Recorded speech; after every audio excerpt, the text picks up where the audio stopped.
Yo, welcome to episode 19 of Jay and Grays. I'm Dave Hellum. That's my main man, Eli Hamilton, and we back on the YouTube, baby. The Episode YouTube. 19. How do you make a 19 on your hands? Like 10, 11, 12, 13, 14, 15. What do you do when you get to 19? I don't think that's a question that has ever been asked before. I don't think that's. I would just do 5, 5, 5, 4. That's what I would do. Welcome to the channel that makes you think. That's what thinking. That's what thinking is right there. Thinking about how you count. Can you make a how 19 you count with your fingers with 2 hands, bro? You so woke. I can't even articulate how woke you are, Eli. In terms of your shit right now, brother. Can't even do it. I'm in a good mood, man. I'm in a fucking great mood. Such a good mood. I don't know, man. I just been listening to this audio book by Kevin Hart called The Decision, and I'm on this challenge. So for the next 30 days, I'm not complaining about nothing. We just gonna be positive. I'm just gonna be in a state of zen for the next 30 days, man. This is day 1. I've just been floating. Haven't had any complaints about nothing. I'm channeling my inner Buddhist right now, bro. Like I'm just light. You're in tune with your chakras. I'm in tune with my chakras, dog. And if you have Audible, do you have Audible? Yes, sir. $14.99 a month. My library stacked. Yeah. I've been doing a lot of listening, reading stuff, whatever. So that was a joint that I used the credit for. It's called The Decision by Kevin Hart.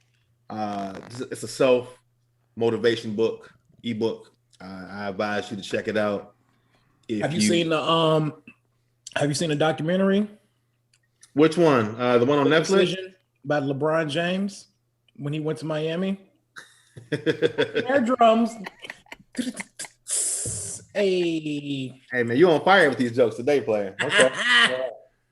So yeah. Oh man. Well, that's good though, man.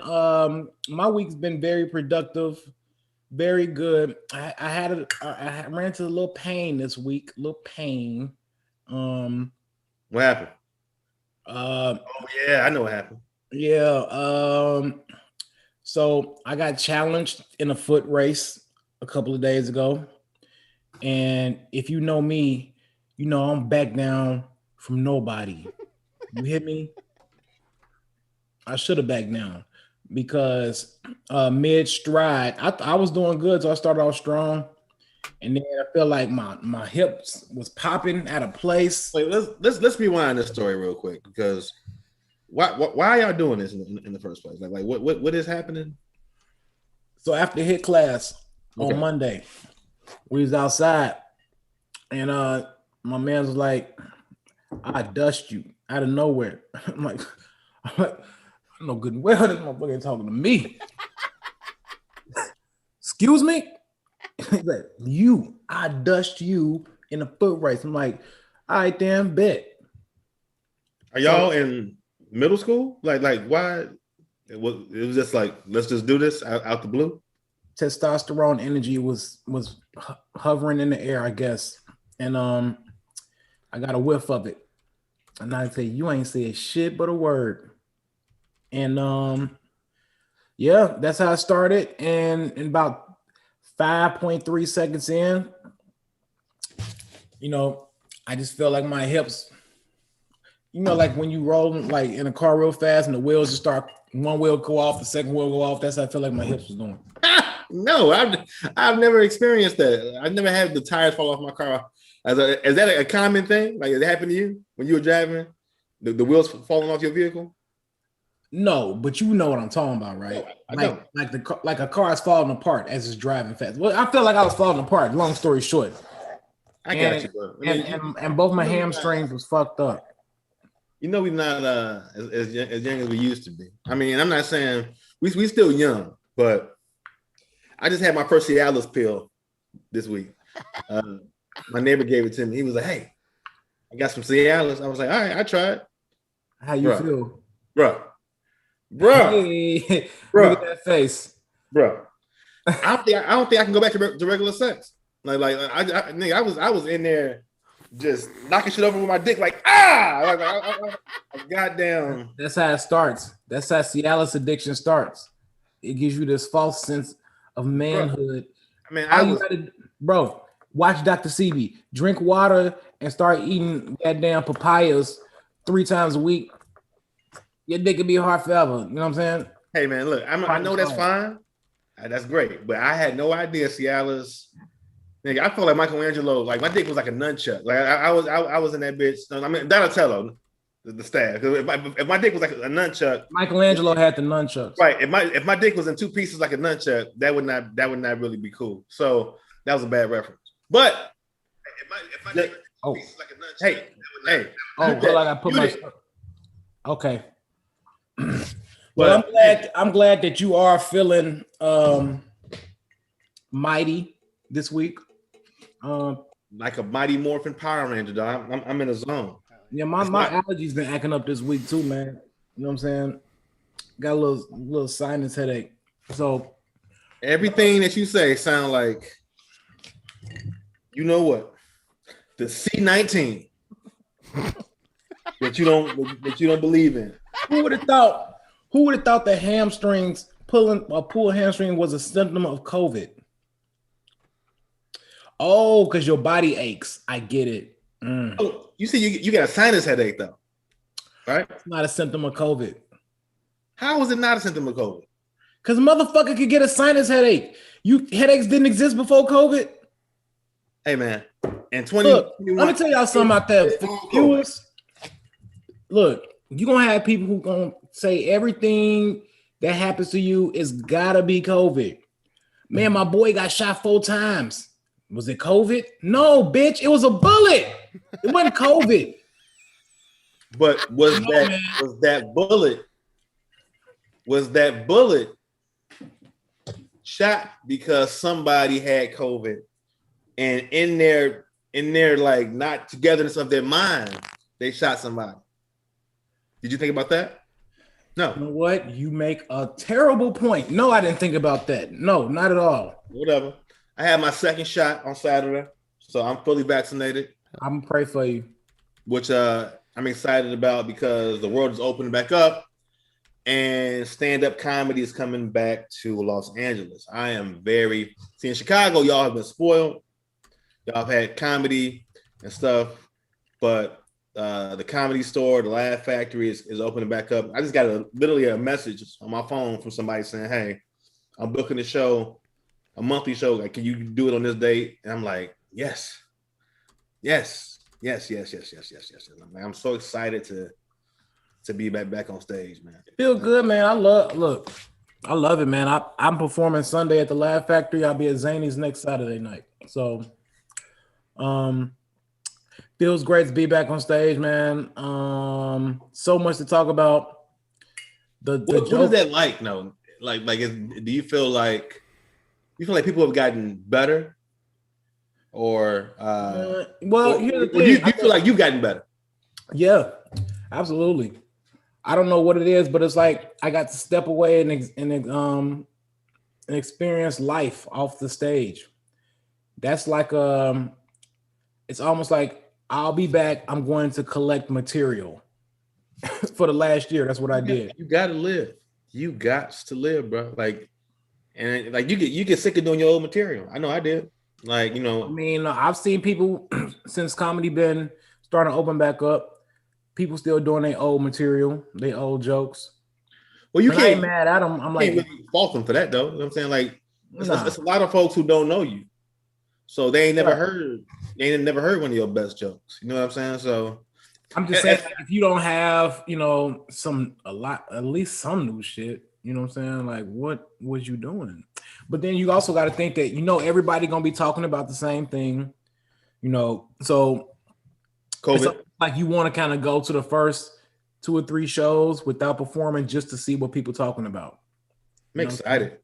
I think that, I felt like I was in a state of depression a little bit because I couldn't I couldn't do what I love. But it made me kind of do other stuff too. And like, which is a good thing because as comics, we just can't just do comedy and go to sleep. And that's, I think that was a part of my life when that's all I was trying to do. Especially when I was in Chicago living there. I was like, it's all about doing shows every night. You know what I'm saying? And that life is not very fulfilling. Don't forget getting drunk. Well, yeah, getting drunk too. But that was the old me. That stuff don't happen no more, bro. I'm so enlightened. I feel so much more wise in my 40s. That was an old day. His 40s. You just turned 40. I feel like it's just a lot more life to live, bro. Like it's like comedy is like the nipple of the breast, the nipple of the titty. And it's like there's just so much more to do. You know what I'm saying? Like, even with like movies and stuff like that, and TV writing stuff. Like, would you have ever thought the Lucas brothers, two stand-up comics, would write fucking Judas and the Black Messiah? Like they wrote that fucking movie. So it's like as much as I enjoy stand-up, it's just a whole lot more bags to get. Not even just bags, it's just a whole lot more fun stuff to do outside of stand-up. And I just don't think that I had that view before. I think it was just all about stand-up. And I'm like, nah. It's a whole lot of life to live, bro.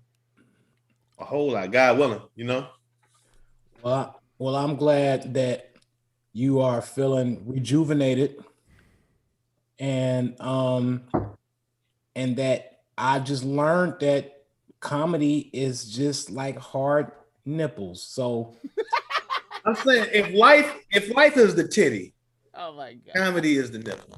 You know what I'm saying? Like it's there. You see it, but it's a whole lot more meat to enjoy. Wow. Outside of the area. I like little titties personally, so. Well, think about that. I like a nice B cup with a long ass pinky. If you like little breasts, huh? If you like little breasts, and comedy is still the nipple, that means your life is not full of much more stuff because it's not much more titty space. Oh, it's at the ass part because I like fat ass though. So okay, I like small up top. Really, bottom heavy. That's your type. Man, that shit make me, when I see that, bro, I get like butterflies in my stomach. Like, damn. You see a girl with a small chest and a big waist? Like a slim waist, but big thighs and a fat ass. That shit make me go crazy for some reason. Like a fucking I hear it in your voice right now. Like I hear you going crazy. What's them half horses and shit? You know what I'm saying? In them Greek mythology books, what they call centaur? Pegasus? Yeah, built like a centaur, boy. Or Pegasus? I don't know. The thing from PF Chang. I don't know. The thing that be outside PF Chang. I know what you're talking about. That's funny to me, man. I like both. But big tits is cool though. It could be too many things wrong with them. I mean, like I don't like a large areola. I like my women to be shaped like teeth, like just big up top and little like them orange monsters. I forgot what was that, Scooby Doo. You know what I'm saying? It was just like the big orange things that we chasing after Scooby, where it's like, what the hell? Which one of them built like a? I'm joking. The hell? I know what you're talking. Bro, that's built like a security guard. What the hell? You know, I like him 6'3", about 235, 240. Amazonian. That's all me. I mean, I've dated a lot of different types. You like to be picked up by chicks? Huh? You like to be picked up by chicks, like when they see you and you see them, y'all excited, you run up to them, they pick you up and swirl you around. You like that shit? Like, hey, you be kicking your legs in the back. Like, it is kind of sexy. You like that? Yeah. Like I had to get on her back and then she carried me up the stairs. While they playing some songs in the background, like, wouldn't it be love if we're together? And y'all just doing a whole bunch of events through the rest of the day. I mean, I can't really be with a girl that's too big because I'm a big guy myself. It's just not enough bedroom, not like room in the living room. Look. I have smashed 3 big chicks in my life. 3. Well, one of them was chubby. I'm gonna tell you the time I smashed the big chick. I bet you it was great. Oh, she put it on me. So check it out. So I went to homecoming at TSU one year, and I had a couple of my guys come down to visit. And we went out to First Fridays, and I was smacked. Bro, I think I was like 25, 26. But I ended up getting like about 4 or 5 numbers. Nothing new. Every time we went out, I got numbers that I don't remember who they was. And if I didn't put something in parentheses, how I remembered you, you know what I'm saying, bamboo earrings. You doing blackout hollering? Like you know when you blackout drink, you wake up the next day, you don't remember shit. So you blacking out while talking to chicks. Like so you would get a girl's number on your phone and have to like Google her basically to figure out anybody who didn't kick it in club can relate to what I'm talking about, including you. So I'm just saying that's what I would sometimes, and it wouldn't happen every time, but a lot of times, like, damn, who was this? You ask your boy, like, how she look? Who the old girl I was talking to? Woo. Either way, so it's about 3 a.m. I'm on my way to the crib. I get 2 text messages from 2 different numbers. Hey, what you about to do? Oh shit, I got action. Not 1, but 2. Man, I don't remember who they was. I just did on some who I was going to, whatever. And I chose one I was going to. So she said, when you get here, the door gonna be open. You want to make you a drink? I got some vodka and orange juice, a little screwdriver. I'm like, bet. Sure. Not that I need anything else because I'm already fucked up, but whatever. So when I get to the crib, it's like the whole ambiance and scene is set. She got a candle up in there. It's some soft music playing in the background. I mean, totally not related to how I actually am, because she could have been playing some goddamn Jeezy, because the way I was fucked up, I could have boom, oh shit, where the pussy and lick at? You know what I'm saying? That's how it was, but it was like some little soft music. It was 3 a.m. I could go like, hello. She's like, I'm in the back. Your drink is on the counter. So I'm like, okay. So killed that, walked to the back, and she was like laying in the bed, whatever. She was big as hell. But I'm like, oh, it's you. She had like some blonde locks, but she had some real pretty brown eyes. She was cute. She was just a big girl. You know what I'm saying? You sound so terrible. You like, no, she was attractive, but she was just fat. I'm like, nigga, what the fuck? Okay, how am I supposed to say that? Politically correct to me. How was I supposed to say that? I'm just saying she was just bigger, man. I've dated larger women. You know what I'm saying? Like, no. I'm not finishing my story. Tell me how I should have said that. I don't know. You made it seem like she was attractive in spite of her size. The story is about a big girl, so I'm like, she was cute. She was pretty in the face. It's a lot of fine ass plus size models out here. A lot of them. It's a whole. Boy, shut your ass up. Anyway, so we get to the room. She like hashtag plus size models on Instagram. All right, nigga. I never said big girls can't be pretty. She was just pretty, but she was a big. She looked good. She had diabetes though, but you know she was. Look, so I'm like, all right, bet. So long story short, I motherfucking went ham. You know what I'm saying? She put it on me. So the next day, my guy like, what happened to you? My guy's from out of town. I'm like, oh yeah, I came up last night.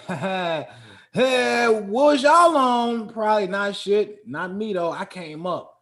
So I had left my pinky ring at her crib. I used to rock this little gold and diamond pinky ring. You know what I'm saying? And she said, hey, you left your pinky ring over here. I'm like, okay, bet. I'm about to come over there and get it. So my guys were like, hey, y'all take me old girl crib. I said, I got to go pick up my pinky ring. I left it over there. So I'm texting like, I'm on my way. You know what I'm saying? I just come upstairs and get it. But don't your ass be standing the fuck outside, because I just motherfucking hyped my whole story up. You know what I'm saying? So she had a drop top Seabrings, and when my guys pulled up, she was sitting in the whip, And she got out the car and brought it right to the window with all of them in the car. Like, hey, had a good time last night. Here's your ring. I'm like, thank you. Thank you. And I'm like, oh, hell no. I'm like, nigga, I don't care. She put it on me though. Like, oh, you talk all that shit. Was she ugly? I got exposed when I had a big chick, whatever. And the thing is, like, in hindsight, I don't give a fuck. But then, you know, I guess at the time I'm like, I'm boasting like I just bagged like a badass, you know what I'm saying? You know what I'm saying? Thoroughbred model.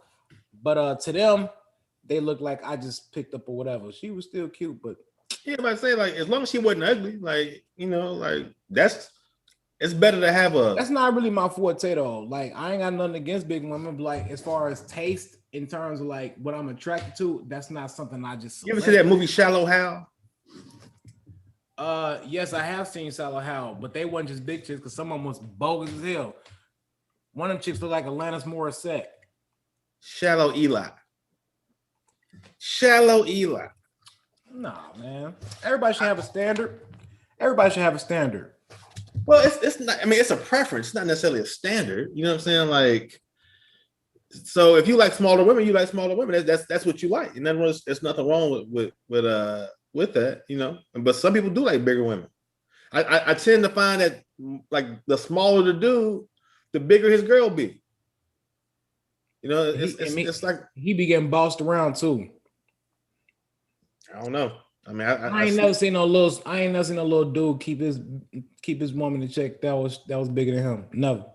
Well, what does keep? What do you mean keep him in check? She usually be running shit. Man, yes, my Dairy Queen. we about to get canceled. Like I know we don't got that many viewers right now, but nigga, you. Oh shit. Yes, my Dairy Queen. Shut your ass up.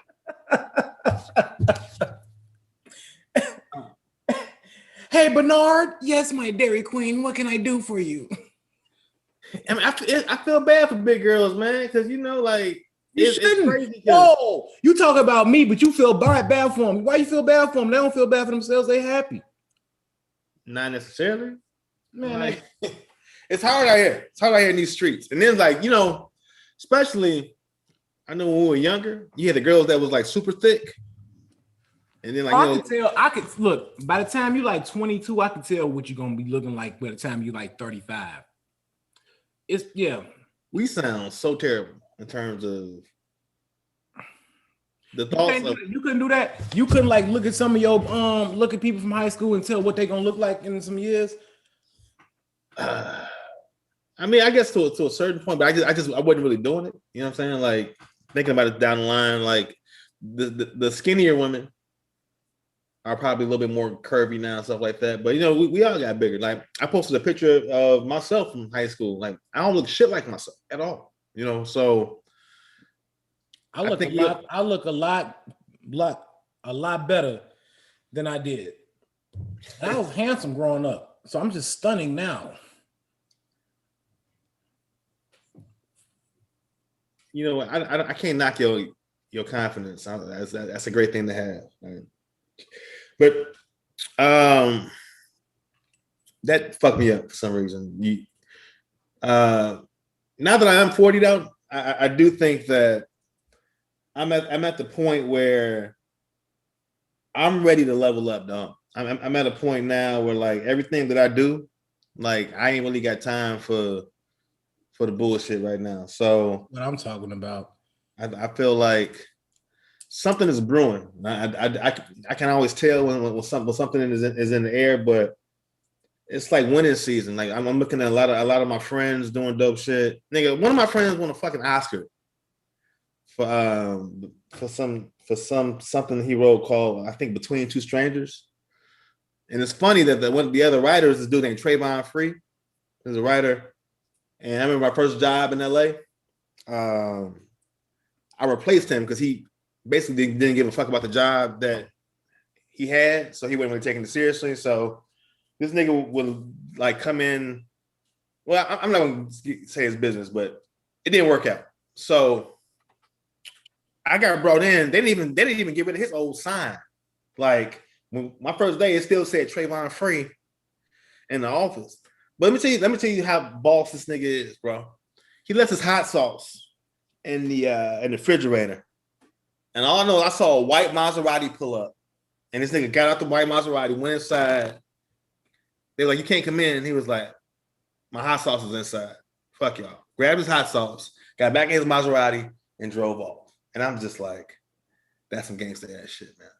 So my point in saying all this stuff is that I'm all about leveling up in terms of everything, bro. Hustles, relationships. If people ain't trying to get money, and they're not even trying to get money, but if they're not trying to like just be better, I'm not really fucking with you. You know, and I stand by that. And that can come off being kind of snobby. No, not like shit. I've been like that the last 2 years. I've been like that the last 2 years, bro. I've been screaming and preaching it. Protect two things: time and energy. I've been feeling like that for a minute. I've been feeling like the man. They say if you want to look like money and get money, you got to feel like money. You know what I'm saying? I've been feeling like it and acting like it, and just been attracting it. Staying focused, man. Look, I'm comfortable. I have become comfortable being dolo for a minute. I go everywhere dolo. You know what I'm saying? Unless I got a little, you know what I'm saying, a little breezy with me, but I usually be dolo. And when I get around the guys, it's only a handful of us. What is a breezy? A woman. My nigga, you act like you didn't forgot who the fuck you was. Is you just say all you gotta do is say tell the listeners what you mean by breezy, unless you really didn't know what that means. Like Chris Breezy? Boy, shut up. Niggas turn 40 and just forget all they swag. Hey man, swag. I got a different type of swag. That's it. What's the new swag like? You said what? What's the new swag like? I don't know, man. Just enlightenment. I'm just at a point where I don't even wear brims no more, dog. Like I'm just out here, you know. Like I can't quantify it. I'm just happy. You know what I'm saying? Well, you know what? You said what? I like this. I like this about you though. I like the energy and I like the spirit I'm hearing, which is why you got a special invite to the King's Empowerment Seminar taking place November 4th through the 8th. Now, let me ask you this question. I've never been to the DR. It's in the DR, right? What in the hell are we gonna do for 4 days? That's a long ass time to be in the Dominican Republic. Is it? Is it? I think so. Like you can 4 only days in a 4 days in the place you be a bunch of dudes, and I know how dudes get down. Like we're gonna be drinking every day. Like after that second day of drinking, you be like, nigga, I can't drink no more. You ain't gotta drink every day. I wasn't drunk as hell every day. Okay. Look, maids gonna make our breakfast in the morning. Okay, we go on a boat and kick it right in the Atlantic Ocean. We can motherfucking get ATVs. We can go zip lining. We might even have Bible class so I can wake y'all niggas up. You know what? Speaking of that, I saw your people the other day when I was driving down Florence here in Inglewood, coming from downtown, and I saw all these dudes. They had like these purple and gold like robes on. I thought they was just in Chicago. Are they out in LA? They look like the Lakers had on warm up jerseys. I thought the Lakers was having a scrimmage on the corner, but they had on like full purple and gold robes. Had the megaphone. I was like, they go Eli people. The Hebrew Israelites holding it down. They're a little extreme, you know what I'm saying? I think they can see the glimmer in my eyes, so they be trying to like make eye contact with me because they be a little wild. I ain't gonna lie, you know what I'm saying? Hey, look, it's a time and a place for everything, and it's all about really just being diplomatic as well. But you know, I'm not about to attack no little kids, you know what I'm saying? Like you and that little mini white devil you call your child is all going to hell. Ain't that right, brother? And I'm like, I mean, no, turn it down just a little bit. You ain't got to do it like that, brother. I'll say this. I appreciate men being involved in religion more because in church you didn't see a lot of black men. It was mostly women, and you was around. I think that's why I became like when I became Muslim from 2 years. That's what I enjoyed about it is that you met like a lot of cool dudes who were very faithful like people. You know what I'm saying? Like they went to service on Friday, and they enjoy like serving God. But in church, I'm not saying you don't see that, but it's mostly women and they kids in church. There's a lot of men. There's a lot of men up in church though too. I be seeing that. I guess it depends where you go to, but I know I would see a lot of women and their children as opposed to seeing like men there with their children, as opposed to seeing like a mom and her kids. You might see a family, but I didn't just see like men a lot of times with their kids or just men in general. To be honest with you. So did your daddy go to church? You said what? Did your daddy go to church? He went later in life. So my daddy stopped going to Bible class. See, we called it Bible class, but my daddy wanted to watch Sunday football instead of going to church Bible class. But a lot of the times, man, I don't know, everybody different though. Like with me, you know what I'm saying? We're gonna have Bible class in the crib. I don't need no other. Look, I'm all the direction and you need. You know what I'm saying? I have been ordained. This message I've asked God to help me lead my household and govern my household accordingly. You don't need to go off there and nothing else. We're gonna have it up in here. Our family, yeah. That's what we're gonna do. I don't know what you just said at all. You said words, but can you paraphrase it? We gonna be, look, Bible class is in the crib. Church is at home in this house. We gonna have it here.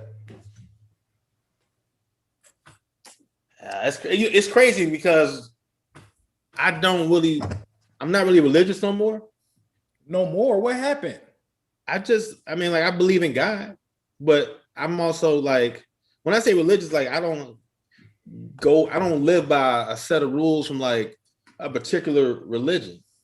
You know, like I said, I was Christian growing up, then I was Muslim, and now I'm just kind of like, I believe in a higher power. I believe in God, but when it comes to like what those rules look like, I don't know. You know? Well, the thing is, you gotta find it for yourself though, too. You know what I'm saying?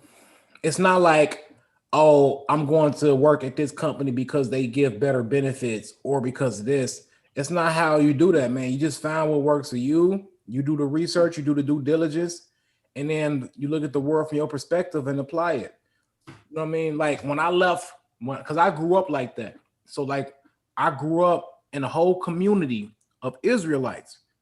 And a lot of people don't understand about Israelites because people look at Israelites and they just kind of group us into what you said, you know. Basketball jerseys. Yeah, whatever. Well, you know what I'm saying? And they look at the men like, oh, they're all controlling. No. But when I left to go to college, you know, this is why I grew up around. But we didn't grow up like sheltered like that. It was still niggas that was in Jordans and started coats, gang banging, whatever. Who was Israelites? You know what I'm saying? They was out there gang banging, but still like practicing their religion, but like on some hood shit. I mean, look at okay, when you think about Philly, all them dudes is some gangsta ass dudes, but they got them long beards, they Muslims. Yeah, you right. Freeway, Muslim, you know, I don't know if he's Muslim. Yeah, I mean, there's a lot of hip hop artists as Muslims. Yeah, I mean, yeah, that's a good point. Philly is very much a city like that. And even when I was in Atlanta, there was it was like a very large Muslim community. I remember like, I mean, that's what I enjoyed about them is like, even though we weren't drinking, they would have their like ginger beer or like their non-alcoholic beer that they were drinking or whatever. And cats would just be talking about real stuff, teaching you how to like be a good husband, be a good dad, how to make stuff. Like this, I knew this dude his name used to be Sean, but he became Muslim. His name was Saeed. He was a carpenter. He made the dopest like beds and just stuff for your house and sold that shit. And he made great money. but he would always like be really modest when like women would be around. Like he would always kind of like not look at the temptations and stuff. He was like, man, like I'm purposely not trying to see some bullshit. I love my wife, I love my family, and he was like, you know, he would say the dean tells you like to, you know, like kind of like look away from stuff like that. You know? I mean, you know what the thing is, man. I really just the principles, as I guess I've gotten old and I've grown out of a lot of the stuff that I'm used to be tempted to do, you know, and as I kind of start to kind of just chill and more so really kind of like settle into my purpose in life, it's a lot of stuff starts to make sense. You know what I'm saying? Because I'm not as tempted or interested to do a lot of shit that I used to do. Like it's kind of played out, it's old, and I kind of look at it differently now. You know what I'm saying? Yeah, of course you do, because you realize that your future and your money is far more important than that. Way more than anything else. Like I feel like as a man, it's kind of hard to really be happy if you're not stable. Yeah. If you don't have stability, you can't. This is for me personally. I can't find myself being in a good positive space if I can't take care of myself. You know? Not even that, but also the people that you care about. You know what I mean? So I look at it like you got to have some type of foundation. I think every individual should have some type of foundation. You should have some boundaries that, like, you know, I do this, but something like this, I just don't do. Like, but I can be happy without taking care of somebody else. I'm saying my money's fine. Well, no, I mean, me, you know, because I really think that our life is bigger than ourselves. Like with me, I know my purpose in life is bigger than me. You know what I'm saying? It's more to it than me. I'm one person out of a billion people on this planet. I'm just one person. So I think that my life is bigger than me. You won the race. You came out of your daddy's balls and you beat all them other sperm and you crossed the line. You are a champion. Exactly, which is what makes it all much more that I have a purpose. I think your purpose in life should be able to figure out what your purpose in life is. I just found out what my purpose in life. The purpose in life is to be able to figure out what your purpose in life is. I think so, yeah. Yeah, I'm thinking, what the fuck are you talking about? Your purpose in life. Look, say it slow. Your purpose in life is to figure out what your purpose is. You know what I'm saying? So everybody's purpose is different. I have my purpose. I know what my purpose is. So what is your purpose? My purpose, you know what I'm saying? You ask me what's my purpose? I mean, if you feel like sharing. Look, I'm not gonna shit on it. I'm just asking. And it's hard to just put it in one sentence, but my thing is this: like, I know everything that I've been through. I want to be able to share my testimony, my story, and show people really how to build generational wealth. You know what I'm saying? To help their foundation, to help their family, you know what I'm saying? And like I focus on, and this ain't got nothing to do, so please, people, don't get it twisted. I know we only got a few viewers, but if later on, don't try to come back, but I don't give a fuck. But I say this, I think that, you know, with our Black community being in such disarray, you know what I'm saying? And by men being so like scattered and confused and attacked and all that stuff, you know, my focus is the progression of Black people, but it's also like the keen focus on Black men, especially the youth. You know what I'm saying? So if I show them like, hey man, you know, this is what you need to do. I've been there. I didn't lost it all. I got it back. Well, you know what I'm saying? Yeah, I wanted to be able to get TED Talks. That's why I didn't did so much shit. Dangerous because I wanted to, bro. I done been in corporate America. I done been sold life insurance. I done stand-up comedian. I done motherfucking did Airbnb. Got a cannabis company. All that shit. I didn't have. You ever thought about working with you? Like not. I have. But I'm talking about like volunteering and being like a mentor to these kids, like because they need them. They need them like a motherfucker. They do need them, man, bro. I ain't gonna lie. Like I have people telling me like how I'm an inspiration to them. Like, man, I see what you're doing, man. Keep it up. And like I don't even be knowing like what do I do? Like I don't post nothing, no bravado. Oh, look at me, I did this. I don't post none of that.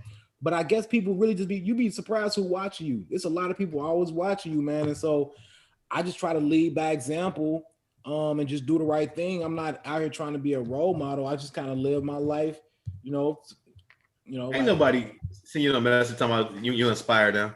That was your nephew. Yes, they have. They might not told you that, but they tell me that, and I get told that. I ain't gonna say all the time, but at least once a month. Okay. That's I'm thinking like this is a frequent thing. He's like, like once a month, somebody come up to me and say, "Hey, man, I'm proud of you. I'm proud of you, brother." That's 12 times a year. You ain't got none. How about that? I get it. I just don't listen. If I heard it once a year, at least I know I'm doing something. I mean, that's why I had to leave Chicago.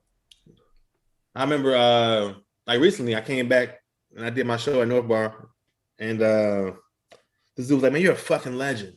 I was like, "No, I'm not. Like, I got so much more I want to do, and then I can't listen to you because if I start thinking that I am a legend, or if I've made it, then I'm gonna stop working as hard as I have been working." So, and I appreciate hearing people say like, the positive stuff, but I really don't try to listen to a lot of it. I just try to keep my head down and. Nigga, ain't nobody said that shit to you. Shut up. It happened. It happened at North Bar. But it's cool. It's just gotta give you some reaffirmation that you're doing something right. Just like look, we got my man's Brandon Taylor on trailer here. Hey, what's up, Brandon? Man, thanks for joining. We appreciate it. You are first person, but we gonna have this channel cracking, ain't we, James? Oh yeah. You have another comment in there too, Eli, from David Halim. He says, "What is a breezy?"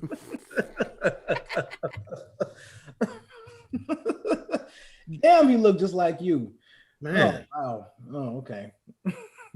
That's funny. I'm looking at that picture right there. My little ABI, and that was the first night we did. Is that how you pronounce it? You say all three letters like AVI, or do you call it AV? ABI. I just say ABI. I don't know. ABI. Oh, okay. But that was the first night we did. Thank you very much at the art gallery, and I was dressed like a school teacher. I remember. That was a swag though. I think you had a sweater on that night too. Like I had a cardigan on with some glasses, little polka dot button up underneath, fresh to death, baby. Yeah, that was a great night. That was a real good night, man. I think the best night. I wasn't out there, but you all met Derrick Rose. Nigga, I walked past Derrick Rose in the Shell station. All I know is like he taller in person than you think. But I walked past, he's had a hoodie on, just walked in kind of fast, and I'm like, I ain't think nothing of it. He had some hooping shorts. He just looked like an athlete, whatever. Maybe just got done hooping at like exports in South Loop or some shit. I ain't whatever. Right. And I walk outside and I see this 7 Series parked and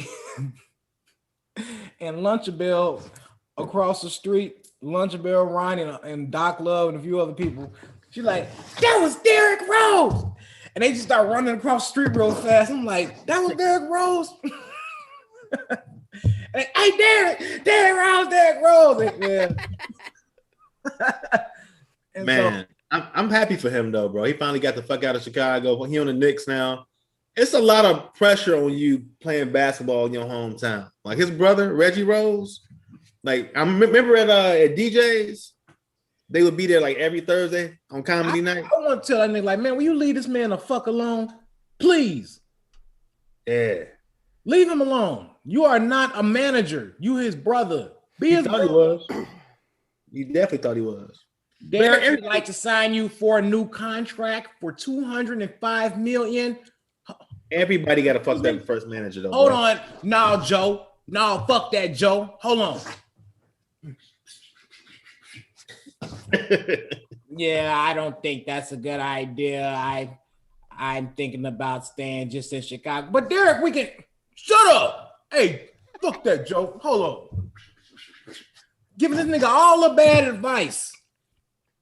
No, we all had a first bad manager though. What mama gonna say? What you think mama gonna say? You know what I'm saying? My first manager was an alcoholic who had he had two comics. He had Baby Boy and he had Davy Boy, and this is a true story. And he would come up to Jokes and Notes. Like I would come to his house and rehearse for Jokes and Notes that night. He's like, what new jokes you got?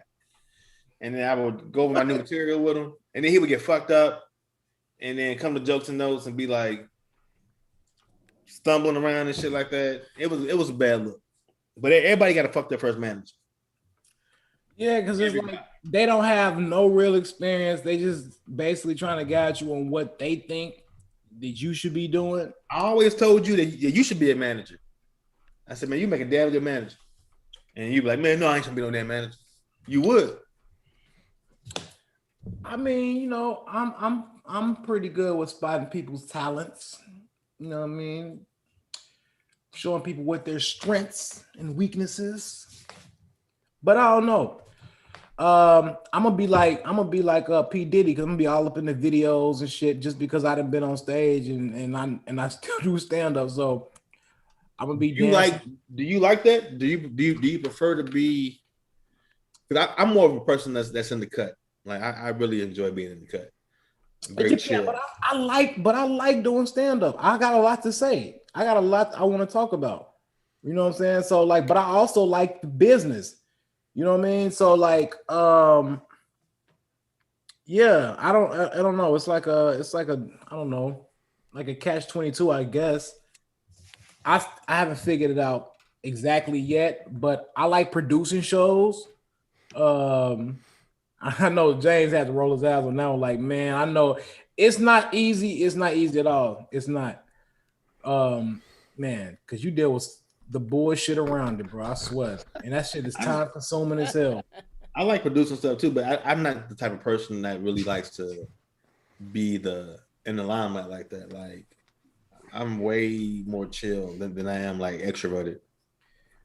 Oh yeah, it just depends on what it is though. Like I don't even think I want to be famous. I don't care about being famous. I don't want to be scrutinized. Shit, you see, I get scrutinized on this show. We got what 6-7 watches. Goddamn, you think I want to get scrutinized by millions? Hell no. Oh yeah, every week. If we got 2 people watching, half of them is like, no, fuck you. Every week. Blew his nose in the direction of some children. What a slime ball, literally. The fuck? That sounds like that happened. Like, damn, seriously? You be looking at them articles, people like, who fuck reads this shit? Such and such says that they like to drink 4 cups of water a day, like, and people read, and then it'd be about 782 comments under it. Like, wow. Yeah, man. And then like by the time you get to like comment 26, it ain't even about the article no more. Somebody just defending themselves on getting shitted on in the comments. No, you a bitch. You a bitch. How you know I'm a bitch? No, you it's like, damn. Oh my gosh. I think that was one of the points that Kevin Harvick I was telling you about, is that he was saying that you gotta kind of like protect your energy. He's like, I don't fuck with social media like that. He said he used to be on social media like every day, but I'm at that point too right now where it's like, unless I'm really marketing something about something, I'm not really going online to just give my opinion about stuff. Like, I feel like that as comics, we get to go on stage and talk our shit, right? It's no benefit to really having these discussions online with people at all. Oh yeah, man. Man, Facebook is like a cesspool of opinions. And you know what? The worst thing about social media is that it gave too many people a voice that needs to not say shit. Yeah. You know what I'm saying? Too many people got a platform now. And it's too much spreading of misinformation. Literally, so D.L. Hewley posted like a screenshot of Dr. Umar from his interview this week with the Breakfast Club, which I like to say, if you haven't saw that, watch it. That was a phenomenal fucking interview. You know what I'm saying? Was Dr. Umar Johnson? Yeah, you didn't see that? The interview was fire. No, I don't really follow him like that. Well, he catches a lot of flack because of the school situation, whatever. Did he have like strippers or some shit like that? People were trying to clown him on like.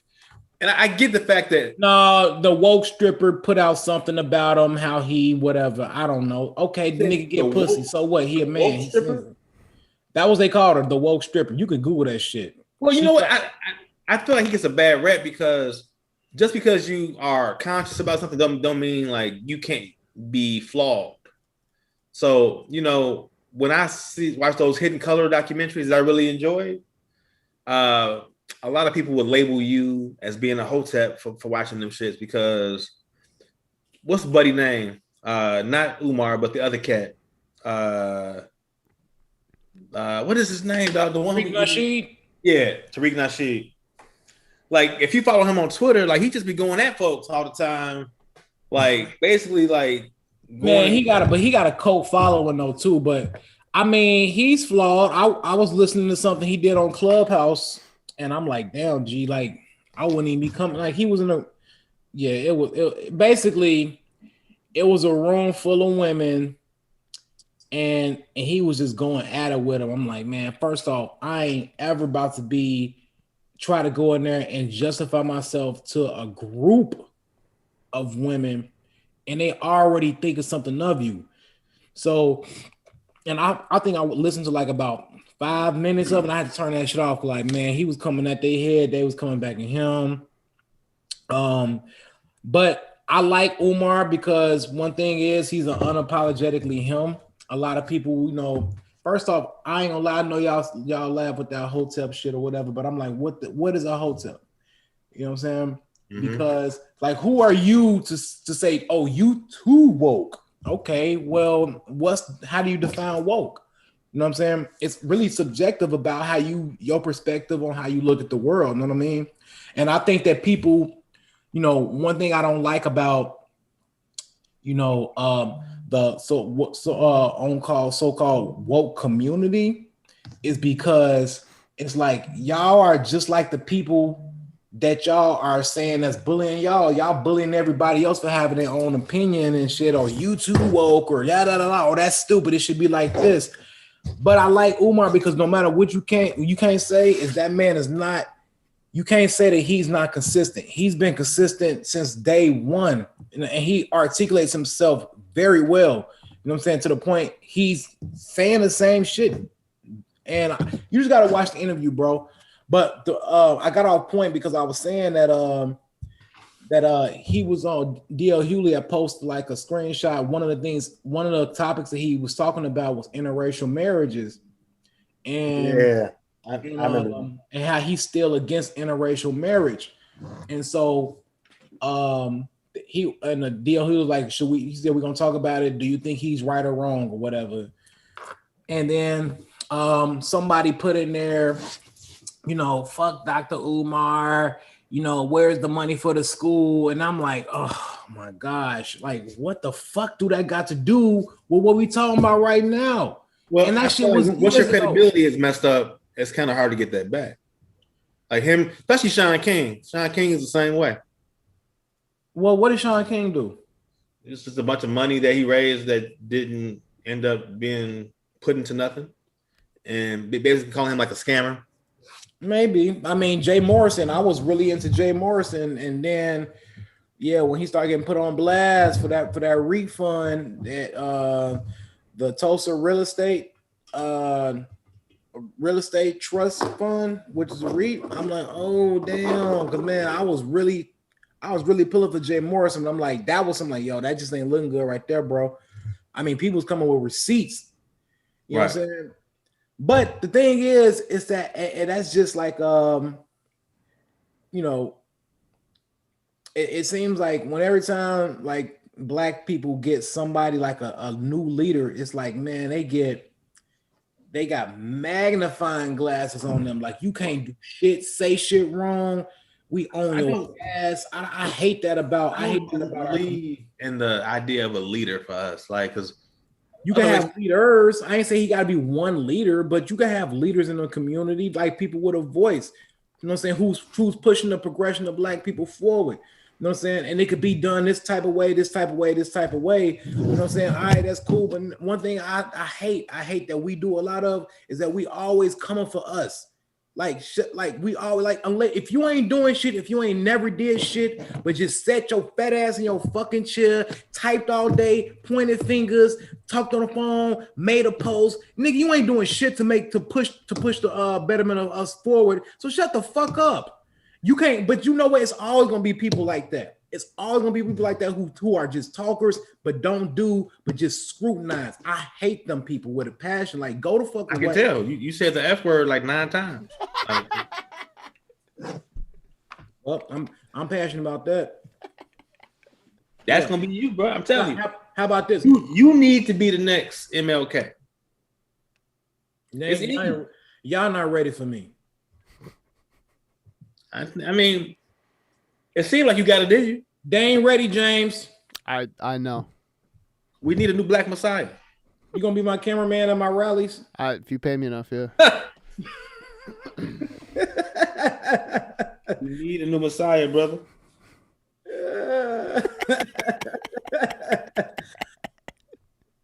Yeah, well, I don't know. Because as soon as they start, show us your bank receipts. I'm like, you show me your bank receipt.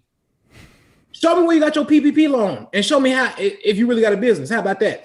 Oh, okay. I was just asking a question. I know. Shut your ass up. You're so aggressive about this. Man, you got like somebody punch their ass back. All that's turn on the cheeks like, no. Okay, well. That's for episode 19 of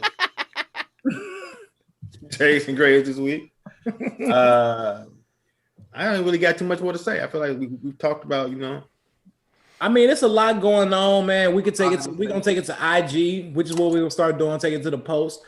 Yeah. But one thing that we can talk about that we didn't mention was it's been some stuff in the news this week because we usually do this.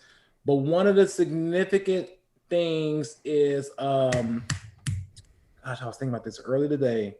Help me out, guys.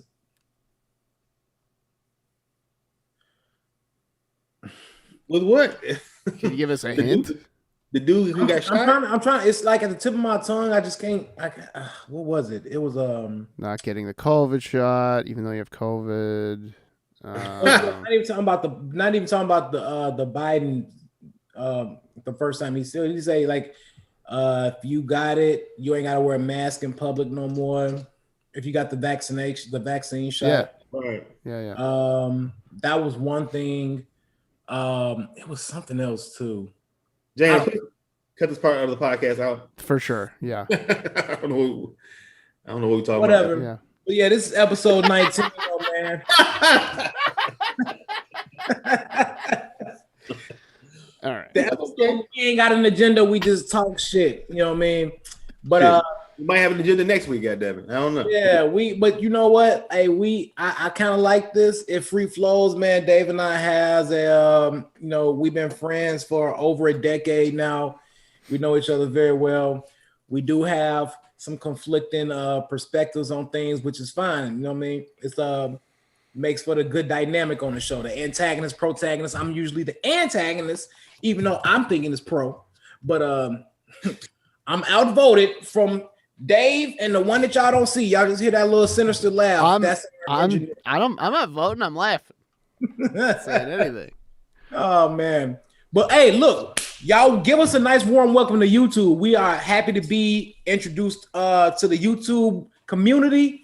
We plan on making some ruckus over here, and we had to get off Facebook because our aunties and grandmas still be saying y'all need to quit cussing so much. So we're like, fuck that, we're going to YouTube. Well, we're gonna be censored for other shit, but it won't be for that. You know what I mean? So oh my God. That's right. All right, y'all. Follow us at Jason Graves on Instagram. Check out the post show in about 25 minutes. We thank y'all for watching the show, and we will see y'all next week. Peace.